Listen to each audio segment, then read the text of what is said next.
chicken wings. Sick the boy like crazy. Hi everybody, I am Brandon Cox.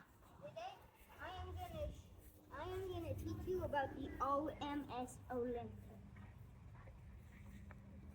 So, you're probably wondering, what's OMS Olympic?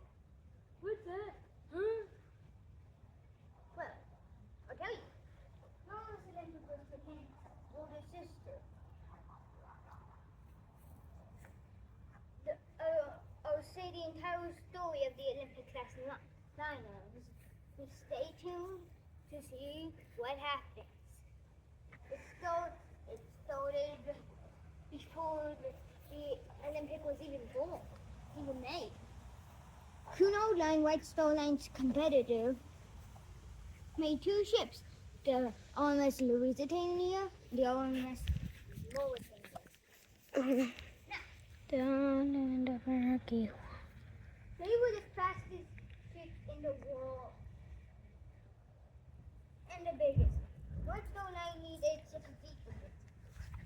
So they decided not to go with fastest and biggest. They decided to go with most luxurious and biggest. So they first make RMS Olympic, which was launched in 1910, and they did sea testing to make it a passenger liner. Now, RMS Olympic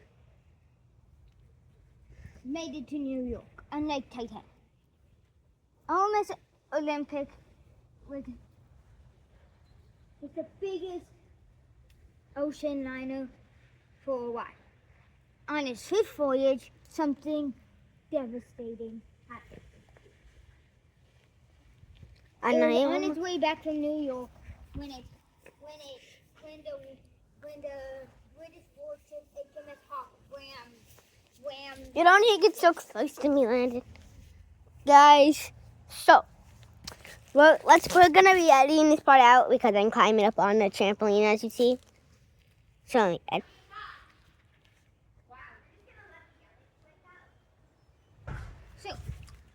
Anyway, the RMS Olympic had been rammed by the British naval ship HMS Hawke. The Hawke's bow was as flat as a pancake after, and there were and 4 compartments in the RMS Olympic were breached. So, Olympic went to Southampton, dropped off the passengers there, then went back to Belfast for repair. everybody, as you see, I jumped down here. Next to Titanic.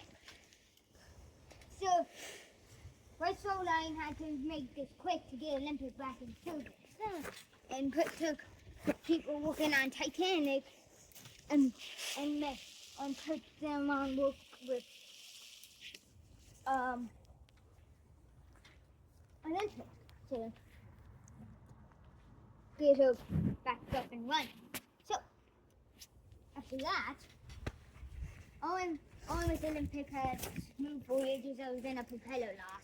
Then they took Titanic propeller and escaped.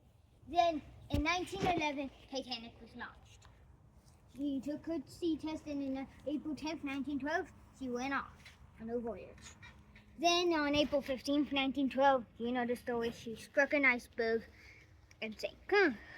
With the RMS Carpathia, one of Cunard's ships, saved.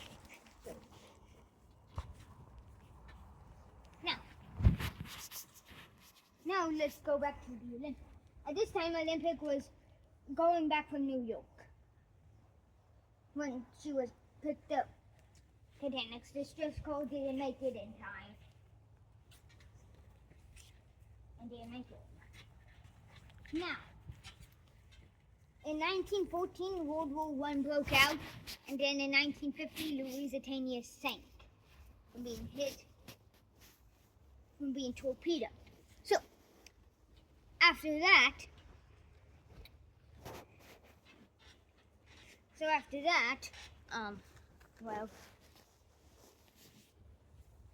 Olympic became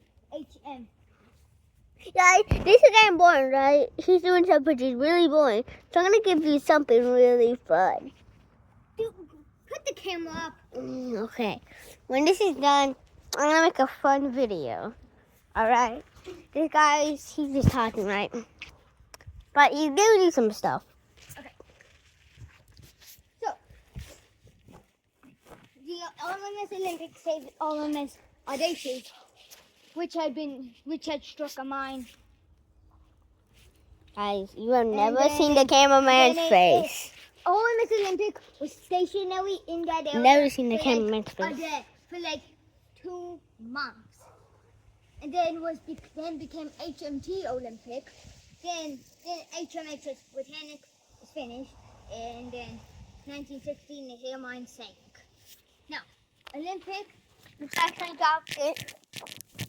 Dang! Accidentally dropped it.